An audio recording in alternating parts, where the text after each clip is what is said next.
Il y a beaucoup de problèmes avec la façon dont, avec les mesures qui sont prises en ce moment par rapport à l'épidémie et par rapport au fait qu'on soit obligé de tout faire en distanciel, en tout cas pour beaucoup de filières, dont la mienne.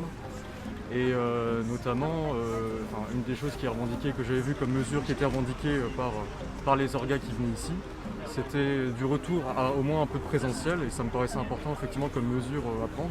Dans ma filière, tout est en distanciel, et même les cours qu'on a sont même pas forcément synchronisés, c'est-à-dire qu'on n'a pas forcément les professeurs qui nous donnent le cours directement.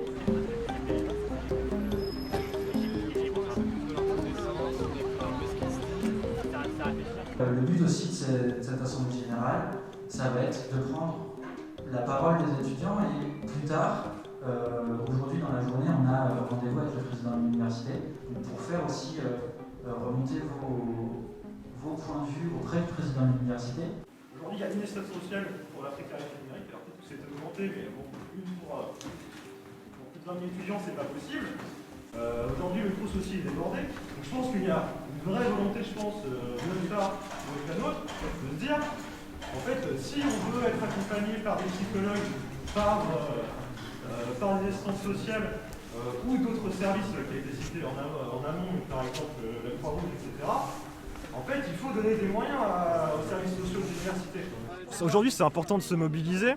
Parce qu'en fait, on voit la détresse étudiante un peu partout. En fait, il y a eu un dernier exemple malheureux à Lyon où un étudiant s'est suicidé. Aujourd'hui, les étudiants ils sont laissés à eux-mêmes.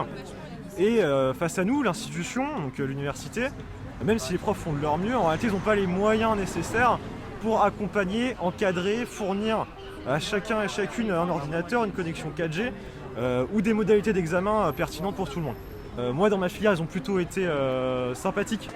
Parce qu'ils nous ont laissé du temps pour rendre les devoirs. Il y a certaines filières où en réalité c'était en 2 heures, il fallait rendre son devoir et s'il y a un problème de connexion ou d'envoi, c'est de ta faute. C'est vital pour beaucoup de retourner en cours parce qu'ils sont isolés chez eux et que la santé mentale des étudiants est attaquée en fait depuis le premier confinement. On a beaucoup d'étudiants qui sont enfermés chez eux, parfois dans des appartements du Crous qui sont petits, qui n'ont pas forcément un réseau Wi-Fi exceptionnel, qui n'ont pas une connexion internet exceptionnelle. Du coup, c'est compliqué pour eux de passer justement ce confinement, alors qu'on demande aux collégiens, aux lycéens d'aller en cours normalement, à leurs parents d'aller travailler, mais eux, ils sont obligés de rester chez eux, enfermés. Et c'est compliqué, donc voilà, le but c'est de dire qu'on peut réouvrir les facs, que c'est possible et que c'est nécessaire pour nous. On ne force pas bien sûr les étudiants qui sont bien en distanciel ou qui ont des problèmes de santé et qui du coup sont des personnes à risque à aller dans les universités, bien sûr que non. Par contre, c'est pour ceux qui le souhaitent, qui en ont besoin, ils peuvent retourner sur les sites d'études et ils peuvent étudier en présentiel. Il y a beaucoup de formations qui reçoivent de l'argent, mais pas toutes, pas à part égale.